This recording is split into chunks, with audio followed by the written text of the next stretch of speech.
বড়ি দিয়ে কাজলি মাছের ঝোল, পাতলা ঝোল তৈরি করব। প্রথমে কড়াইতে তেল দিয়ে দিলাম। তেলটা গরম হলে বড়িগুলো ভেজে নিতে হবে। বড়িগুলো ভেজে নিচ্ছি।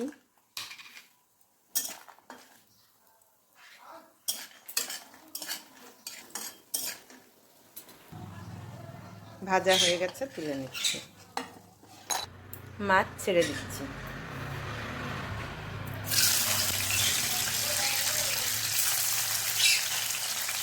মাছগুলো খুব বেশি ভাজা যাবে না, হালকা করে ভাজতে হবে।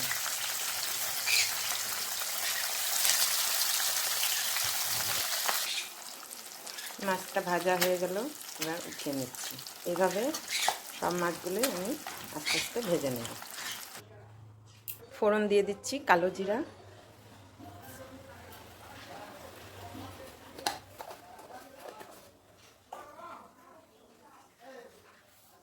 এবার দিচ্ছি হলুদ,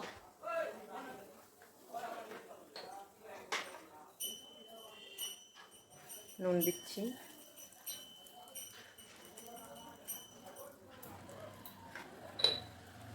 কাঁচা লঙ্কা দিয়ে দিলাম,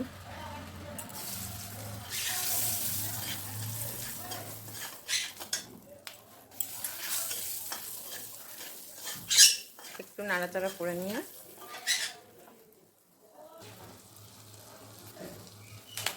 দিয়ে দিচ্ছি জল।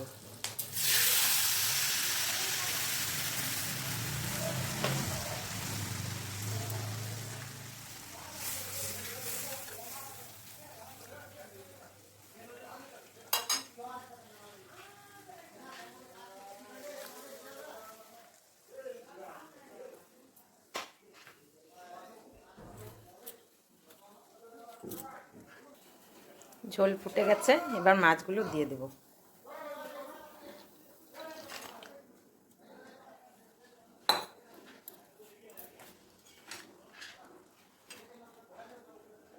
মাছটা একটু সেদ্ধ হলে ধনেপাতা অ্যাড করব।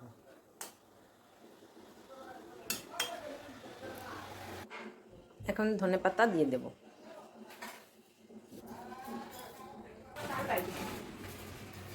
ধনেপাতাটা মিশিয়ে নিয়ে আর কিছুক্ষণ রেখে নামিয়ে নেব। তৈরি হয়ে গেল আমার বড়ি দিয়ে কাজলি মাছের ঝোল।